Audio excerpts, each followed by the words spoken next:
The top stories tonight in Y News. President Ferdinand Marcos Jr. raises the need to globalize and support the development of micro, small, and medium enterprises. The Philippine Coast Guard commits to continue retrieving possible fatalities of the capsized motorboat in Binangonan until Sunday. A recent survey shows a significant number of Filipinos want the government to strengthen its fight against corruption. And Russian President Vladimir Putin offers free grain to African countries and needy states to avert global food crisis. Good evening, Philippines and the world. Today is Friday, July 28, 2023. Join us in the next hour as we deliver today's top stories around the Philippines and in other parts of the world. We are also seen in 1,935 satellite monitoring centers nationwide and via live streaming worldwide through the UNTV News and Rescue social media channels. I am Harding Delgado. First in the news. President Ferdinand Marcos Jr. positively received the recommendation of the Asia-Pacific Economic Cooperation Business Advisory Council to globalize micro, small, and medium enterprises, saying they make up the majority of businesses and sources of employment. Nelma Ribohok reports.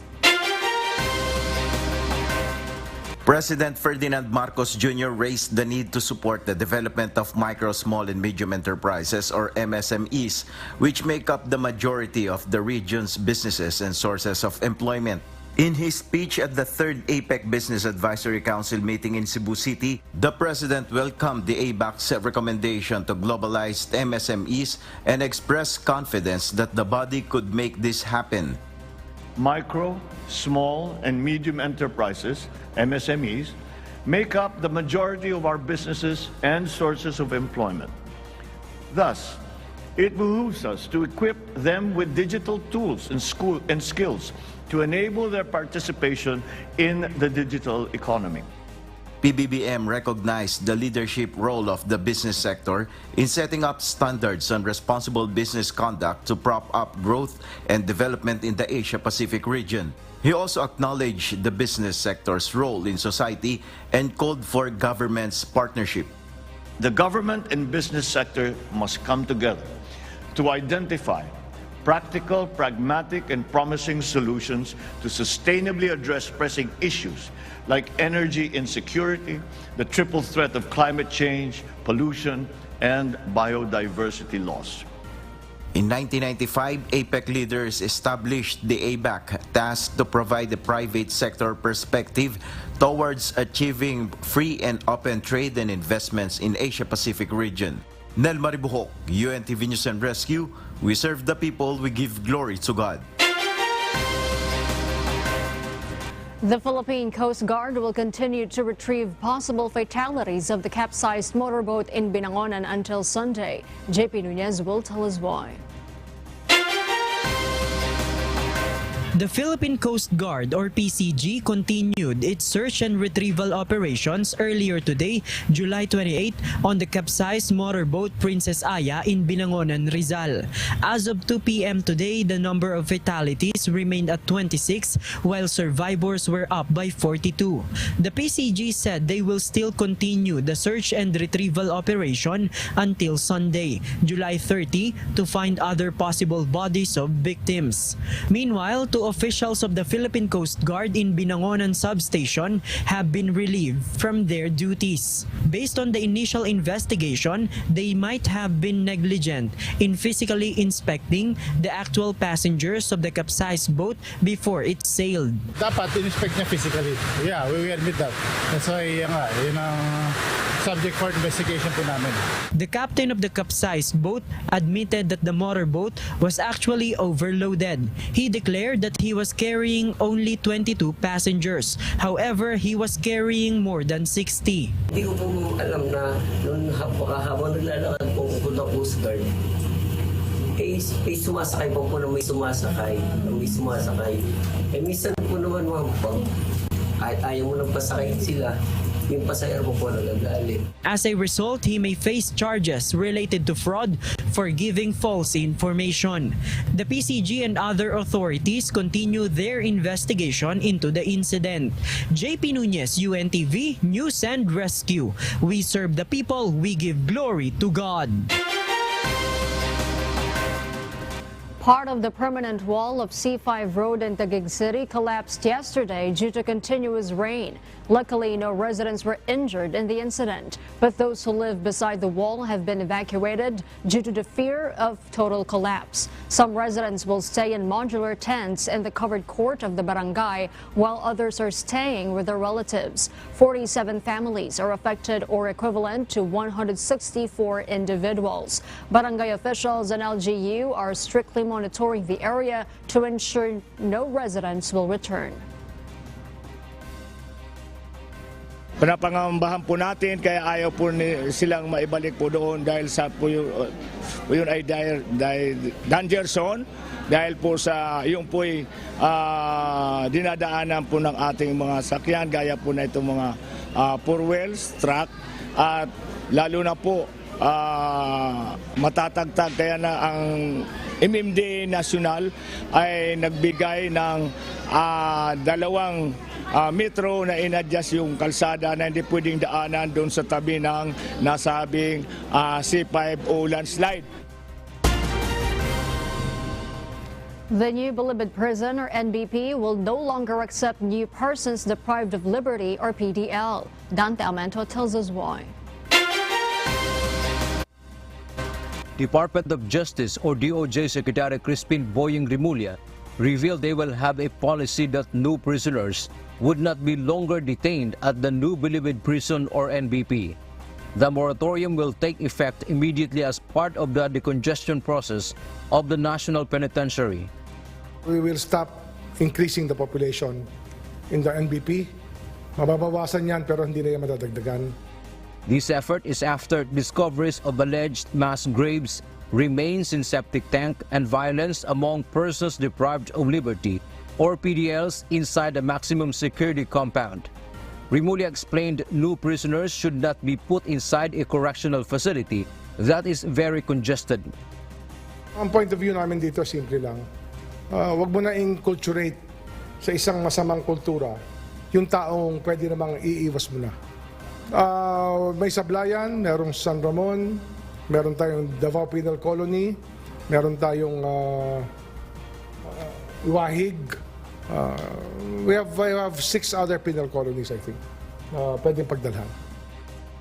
Halos tapos na rin yung mga bagong prison cell o dormitory na pwede nang ilipat sila. Kailangan tuloy-tuloy yung decongestion. The Bureau of Corrections or BuCor will inform the court of this moratorium. And the DOJ, meanwhile, will talk with the Department of the Interior and Local Government or DILG to ask them if they can accommodate prisoners at provincial jails who have been sentenced below 6 years. Usapan na namin yan, although the operative act would be the letter I will write the Director General so that he can tell the courts that it is already a policy of the DOJ not to bring anybody else into the National Bilibid prisons. Meanwhile, BuCor Chief Gregorio Pio Katapang Jr. said the red alert in BuCor is already lifted. The situation in the area is normal and under control after a fight among PDLs. The visitation for inmates may also resume next week. Back to normal na tayo. No? Nothing to worry about. The situation has been contained and Dante Amento, UNTV, News and Rescue. We serve the people. We give glory to God.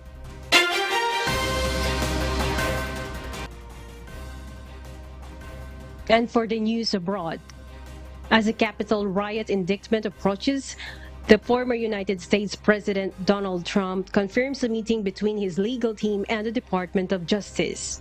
Jane Robles will give us the details live. Good evening, Jane. Good evening, Kathy.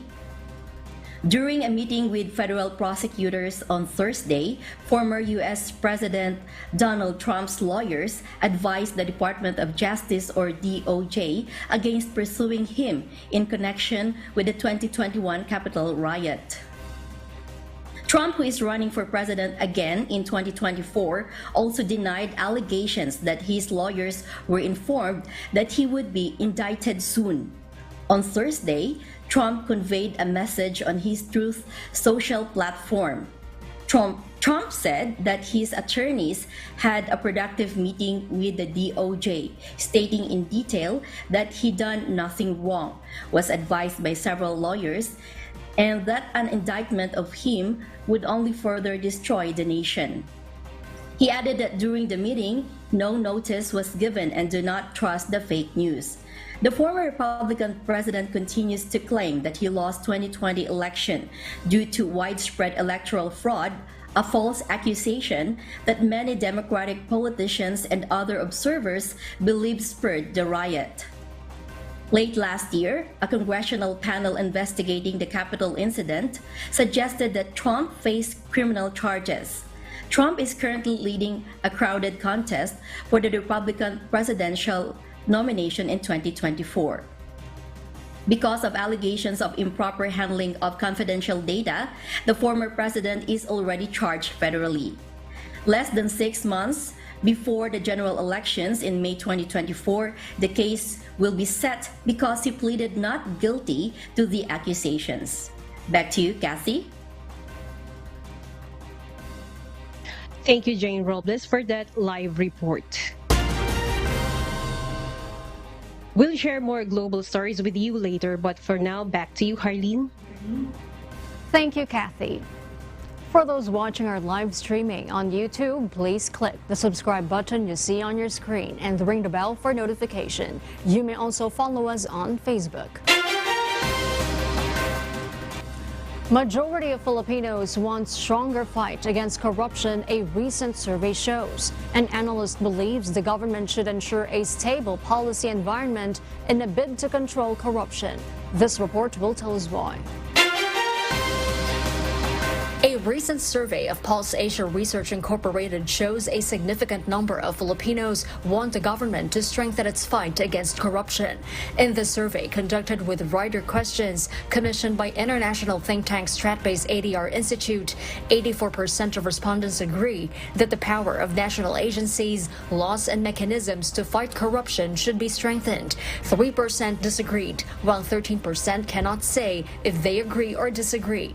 Meanwhile, 67% of respondents say loss of trust in government agencies and public officials as an effect of corruption affects them the most, while 47% say they are desensitized by corrupt practices, while some say they have been affected by inefficient service delivery and abuse and intimidation by government workers. Furthermore, the respondents believe controlling corruption is most beneficial in economic recovery and development, improving the plight of ordinary citizens, good law enforcement, and achieving good governance. The Pulse Asia survey was conducted from June 19 to 23, 2023, with 1,200 Filipino respondents nationwide, with margin of error of ±3%. Pulse Asia President Ronald Holmes says the government should consider the usual recommendation in the past based on studies to create an anti-corruption body that is free from politics as an effective anti-corruption mechanism. It is important that government consider at this point establishing a single, well-resourced anti-corruption agency that has fiscal autonomy and is insulated from partisanship and political interference. Unfortunately, this recommendation, which has been given to past administration, has not been heeded. Perhaps this administration would take on and eventually follow through. For political analyst Professor Dindo Manhit, fighting corruption is important to ensure economic development. He also notes the structural reforms being initiated by the Marcos administration, including the proposed measures on progressive budgeting, modernized governance, and government right-sizing program. Simple desires that we hear from them: transparency, accountability, and responsiveness. Stable policy environment. We cannot eradicate corruption, but we should attempt to control corruption. Manhid adds digital transformation is a vital component of governance. In his second State of the Nation address, President Ferdinand Marcos Jr. calls digitalization as the most powerful tool against many forms of graft and corruption. Manhid hopes the president will ensure to implement governance reforms under his administration. Jorlene Delgado, UNTV News and Rescue. We serve the people. We give glory to God. A lawmaker wants the Senate to probe the proposed merger of the Development Bank of the Philippines, or DBP, and the Land Bank of the Philippines. Senator Sherwin Gatchalian, who chairs the Senate Committee on Ways and Means, filed a resolution seeking to conduct an inquiry on the planned merger to determine its viability, compliance, and potential risks to the economy and banking industry. Gatchalian also cited the need for the Senate to weigh in on whether the merger will better serve the country's development needs in the agriculture, infrastructure, and industrial sectors, particularly the micro, small, and medium enterprises. Earlier, the Department of Finance, or DOF, says they target to finalize the merger by November of this year. Should the merger continue, the Land Bank will be the surviving entity, envisioned to be the largest banking institution in the country. The Department of Labor and Employment urges the public to verify suspicious information to avoid becoming victims of online job scams in the country. Bernadette Tinoy will tell us why. The Department of Labor and Employment urges the public to avoid suspicious jobs posted online. Hinikayat ng DOLE na maglaan ng oras na siyasatin o suriin ang mga ito bago sila makipag-ugnayan. Bureau of Labor Employment Director Patrick Patriwirawan said, online applicants must not easily believe job advertisements that promise higher salaries with less work. Kung walang pisikal na address ang opisina, walang pangalan ng ahensya, nanghihingi ng placement fee, masyadong mataas ang alok na sahod na hindi angkop sa deskripsyon ng trabaho at posisyon, hindi maayos na pagkakasulat ng job advertisement, kahina-hinalang online job links, at ang inaalok na trabaho ay nangangako ng mabilisang pagyaman.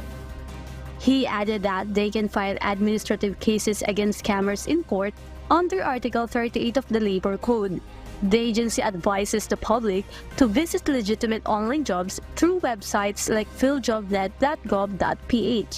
Meanwhile, online applicants Aaron and Mika said they were once captivated by suspicious online jobs and learned their lessons. May nakikita din po ako na parang job hiring na around 40,000 po monthly.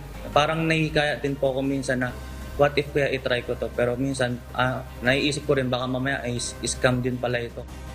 May mga dumadaan na feeds kasi sa akin dun sa wall ko, tapos minsan naman doon sa isang group nakikita ko may nagpo-post ng ganun na trabaho. Meron akong nakikita na masyadong mataas yung sahod na binibigay. Ngayon, ang inaano ko pagka pini-PM sila, magkakaroon ka rin ng hinala kasi nga wala silang address na ibibigay sa'yo. Bernadette Tinoy, UNTV News and Rescue. We serve the people, we give glory to God.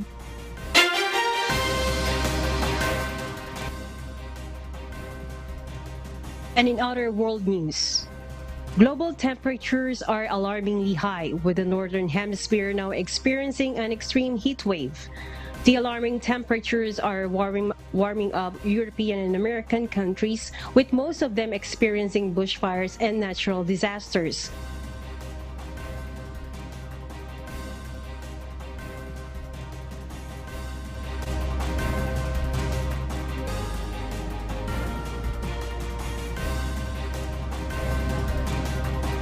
The United Nations Secretary General Antonio Guterres expressed his concern on the change of era from global warming. Climate change is here, it is terrifying, and it is just the beginning. The era of global warming has ended, the era of global boiling has arrived. Across the Europe continent, July was the hottest month of the year, with temperatures peaking at around 40 degrees Celsius. The United States also announced that the heat was the nation's top weather killer, killing 600 people per year. Secretary General Guterres called upon leaders to take action to limit the increase of temperatures and stop with hesitancy and excuses. 2040 is now the aim for carbon neutrality. Russia taking maximum efforts to avert global food crisis, aiding 6 African countries and needy states. Maven Carizo tells us why. President Vladimir Putin told officials last Thursday, July 27, Russia will take maximum efforts to avert global food crisis by offering no-cost shipments of grain to 6 African countries. The country intends to ship up to 50,000 tons of grain aid to Burkina Faso, Zimbabwe, Mali, Somalia, Eritrea, and the Central African Republic in the next 3 to 4 months. In a 2-day Russia-Africa summit, Putin addressed Russia can replace Ukrainian grain as a grant aid to the neediest African countries and will continue to support needy states and regions with the goal to participate in building a fairer system of distribution of resources. However, Senior Policy Fellow and Center for Global Development Jude Moore said it is too small in terms of the need to secure food supplies. A year ago, Putin halted the Black Sea grain deal where he refused Ukrainian grain exports to be shipped across the Black Sea to global markets, complaining that its own exports were being held up. White House Press Secretary Karine Jean-Pierre said Russia's promise to donate grain to Africa did not compensate for pulling out of the deal. Maven Carizo, UNTV News and Rescue. We serve the people. We give glory to God. Tropical Storm Kanoon gains strength as it moves closer to the Philippine Area of Responsibility, or PAR. As of 4 p.m. today, July 28, the cyclone was estimated to be 1,365 kilometers east of southern Luzon, packing maximum sustained winds of 65 kilometers per hour and gustiness of up to 80 kilometers per hour. At present, it is moving westward at 15 kilometers per hour. It may enter PAR by tomorrow evening or Sunday morning. It will be named locally as Falcon, the 6th to enter PAR this year and the 3rd in the month of July. Based on the forecast track, it is less likely to make landfall on the Philippine landmass, but it would intensify the southwest monsoon. Tonight until tomorrow morning, Zambales and Bataan will experience monsoon rains. Occasional rains will prevail over Pangasinan, Occidental Mindoro, and northern Palawan, including Calamian and Cuyo Islands. Scattered rain showers and thunderstorms will be experienced in Metro Manila, Visayas, Cordillera Administrative Region, Calabarzon, the rest of Ilocos Region, the rest of Central Luzon, and the rest of Mimaropa, Batanes, and Babuyan Islands. The same weather condition will be experienced in Mindanao due to the effect of the trough of the tropical cyclone outside the PAR. The Department of Science and Technology, or DOST, conducted the Handa Pilipinas Exposition 2023 to showcase the modern inventions and innovations of the department and various exhibitors from the mega cities in Luzon. These include the augmented reality terrain flood simulator with kinetic sand that can detect extensive flooding in provincial areas, the DOST Pag-asa interactive display information system, the satellite rainfall extremes, or SATRAX, and the augmented terrain simulation. These technologies can demonstrate flood-prone areas in the country and identify safe locations for building houses, resettlement, and evacuation centers. Meron tayong mga innovation para malaman anong mga panganib ang pwedeng tumama sa bawat lugar sa Pilipinas. Meron tayong mga innovation, masabi kailan darating yung mga panganib. May innovations tayo paano paghandaan at maintindihan ang mas mabuti ng mga kabataan at ng ating mga kababayan.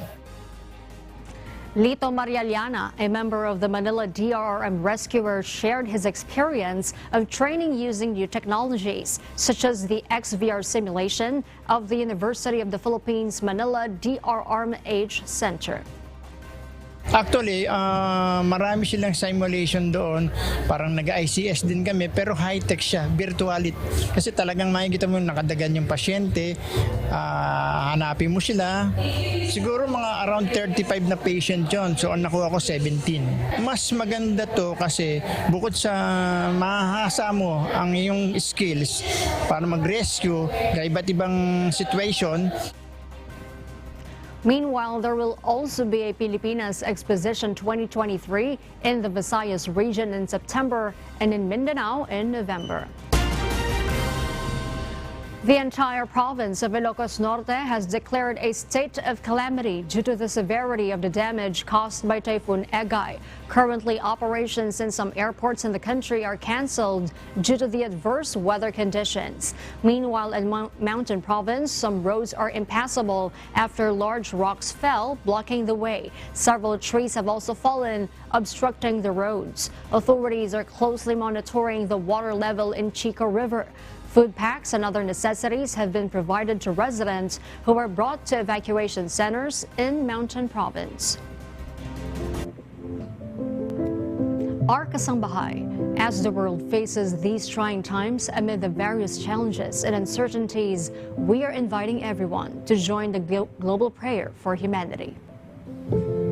Good day. I'm Brother Eli Soriano of the members of the Church of God International. I want to invite you to join us in a minute of prayer every day to pray for humanity and the whole world as we go through these perilous times. While safety measures like washing of hands and strengthening of our immune systems may help us through this horrible predicament, there is still no precaution or cure more powerful than God's mighty intervention. And we need His intervention now more than ever. It doesn't matter what religion you are in or what denomination you belong. This is an invitation for all the people around the world who cares for the future of their family, friends, loved ones, and humanity as a whole. Everybody is welcome to pray with us. For more details, you can check out the description box below. Thank you very much, and I hope to hear from you soon. May God bless you.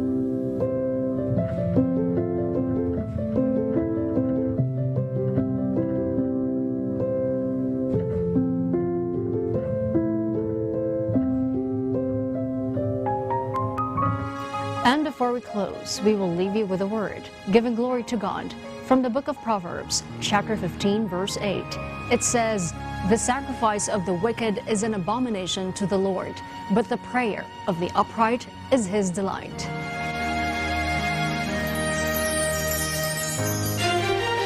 And those are the reasons behind the news, July 28, 2023. Reasons we deliver to you as they unfold. Because we need to know, we will always ask why. I am Hardin Delgado.